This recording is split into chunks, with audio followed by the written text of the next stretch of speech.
Hello there! How many of you have pets? I just wanted to know. So watch the following video, like or subscribe, and peace.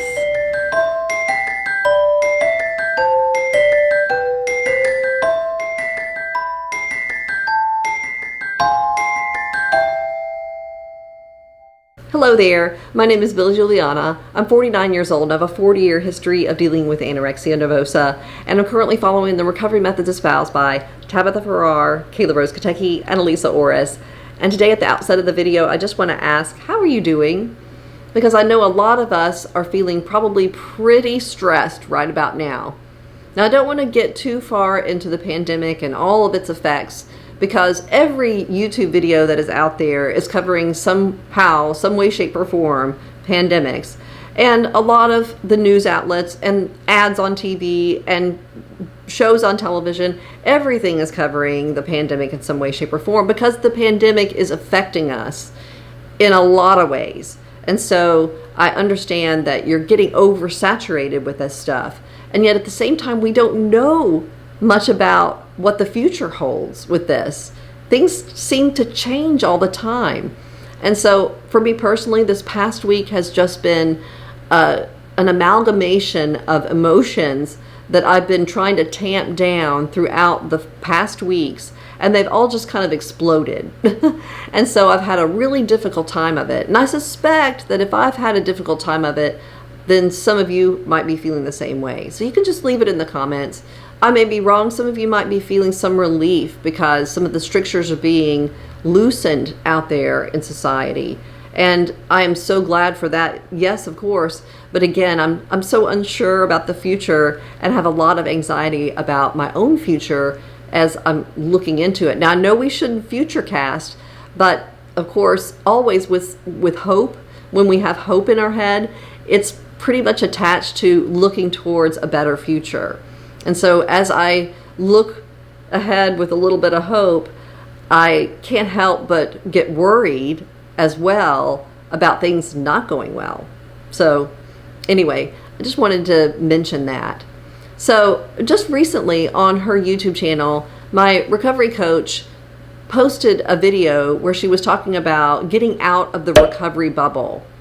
Somebody had written to her and said, you know, I find myself just completely immersed in recovery blogs, recovery videos, recovery books, just immersed. And I'm wondering, is this okay? And I'm wondering why I'm doing this, etc. And so my coach addressed this, and she basically was saying that, yes, the recovery content is out there, and it's out there to reassure, inspire, and to get people going and to keep them going on the recovery journey. Because recovering from anorexia is a very difficult task, as I've said many times, and as all of us know. Okay, so she was saying that the content is out there, that's true, but we can get over immersed in it, and to a point where it becomes a way of satisfying mental hunger. And I get this because at points along my recovery journey, I've watched a lot of recovery videos without actually taking the action myself. And so I'd be watching the recovery videos and getting so inspired and then not actually going on and eating unrestrictedly with the inspiration that I gained from the video. And so in a way, the video kind of feeds my hunger and I walk away without feeding myself. And so her point was that a lot of times we just need to kind of put the stuff aside for a while and get on our own path and eat unrestrictedly and start getting interested in other things. And if we're not, our brains will eventually fill with something else. And so you just titrate down from watching all that recovery stuff into things that you really are actually interested in if you feed yourself, if you are actually focusing on your own recovery and doing the recovery steps. So that was her point. And so I'm like, oh, well, that's okay. That's pretty good because I don't have a topic for recovery in this video. And so the only thing I can think of is pets. Yeah, the reason why I'm thinking of pets is because my neighbor, who happens to be a professional athlete, but don't tell anybody, my neighbor has just gotten a puppy. And so this past week, he was outside in the front lawn, and the puppy was on a long leash, and so he was 6 feet away, but the puppy came up and was kind of jumping up on my mother and me as we were standing in the front lawn, and we were talking with my neighbor, and he's got a cane corso, which is an Italian Mastiff. Now, it's going to be a protector dog and a guard dog and all of that, but right now he's just a puppy, and he's so cute, and he's just a very lovey-dovey little dog. And so we were playing with him, and it was just so refreshing to me in the midst of a very difficult week to have that moment in the sun with the little puppy and with my neighbor as well, who's a real gem, really nice guy. So it's funny though, because like I said, he's a professional athlete, but he was like, this dog is wearing me out. He says, this thing requires time. Now, he loves his dog, but he's like, Batman here, and he calls him Batman. Batman requires time, and it is wearing me out. You do not know. You have not seen my house, by the way. And we were like, we know. We've had dogs. We understand what your house looks like. But he was just going into how Batman has taken up a lot of his time. A professional athlete, and he's worn out. And so he's going to get another dog, same breed, probably from the same lineage, because this is a purebred dog, to be a companion to his current dog, Batman, because he's worn out. And I get that.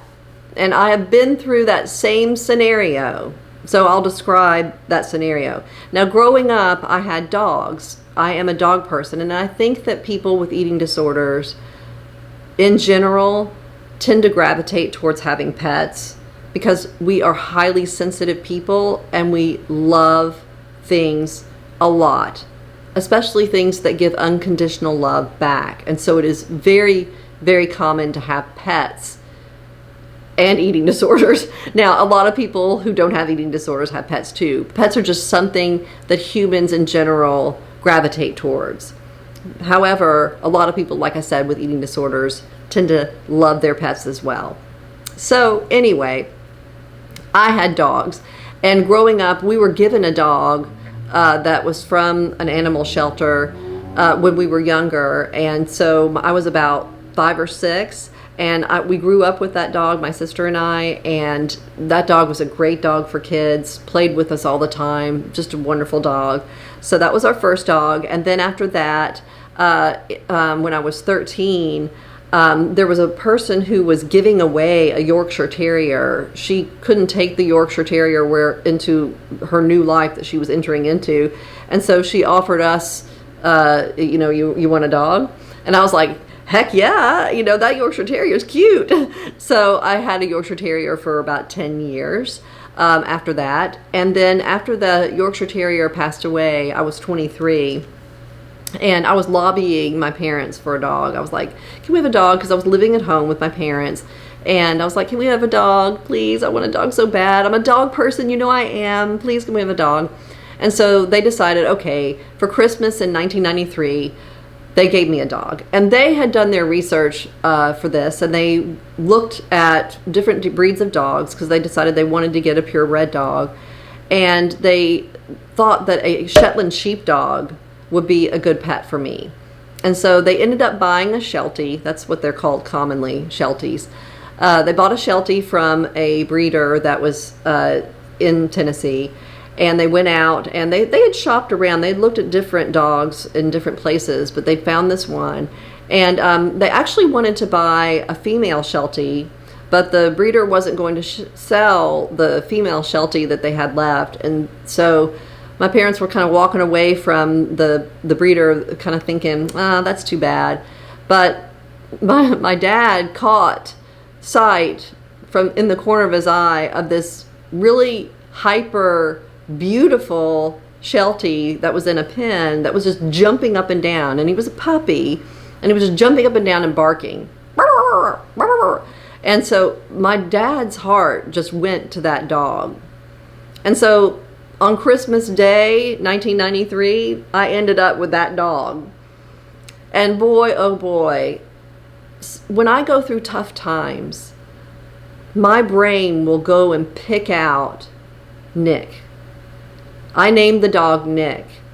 And in times like these, when it's really, really tough, pardon me, my brain will go and pick out Nick.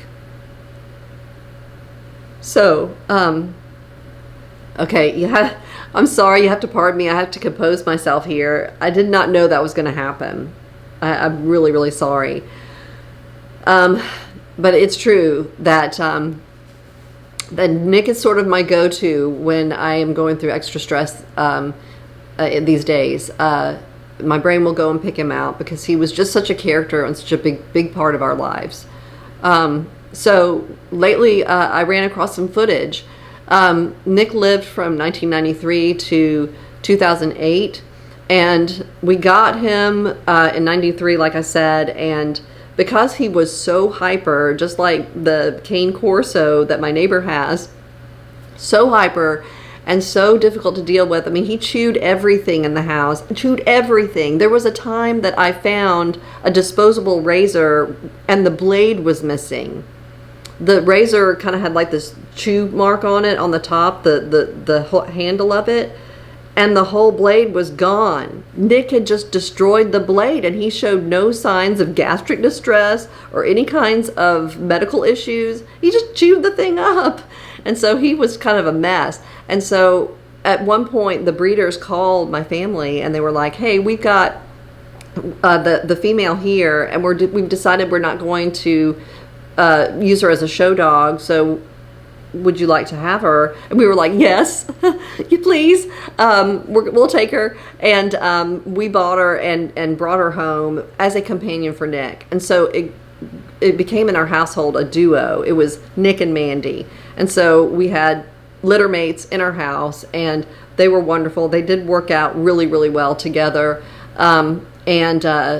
Mandy passed away a little bit before Nick did. Nick lived about 1.5 years longer than Mandy. And because he did live a little bit longer, he lived long enough to get into the digital age, past the iPhone era, so that there is some footage of him that I found recently that is on my computer. And I put it into the editing software that I have for videos and found that it actually worked. And so I wanted to insert some of that clip here. Now at this point, Nick is an old guy. He started out as a young buck, and he was very, very cavalier. He was very cocky, and he was also a coward. And he was just a complete character. Nick was a lot of things. I know a lot of you with pets have experienced the same kind of emotions, the same kind of feelings, and the same kind of joys and wonders with your pets. So I know a lot of you have great pet stories. If you want to put them in the comments, please do. But at this point in the clip that I'm about to show you, Nick is older, and he's a crotchety old man. In fact, there is a book where the author is describing meeting a crotchety older dog and thinking, is there somebody's uncle in there? Because it's kind of like Nick has been replaced by somebody's mean old uncle. So he's kind of like not having it anymore, but we did catch him on film, and I wanted to show that to you. So I'm just going to go ahead and roll that. All right, thanks for bearing with me. Appreciate it.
All right, thank you for bearing with me, and again for watching that. I really appreciate it. Again, this is not a video that is particularly about recovery, and that's okay. Sometimes we have weeks where we don't have anything particular in mind vis-a-vis recovery, except for everything. Everything is recovery if we're still going through recovery.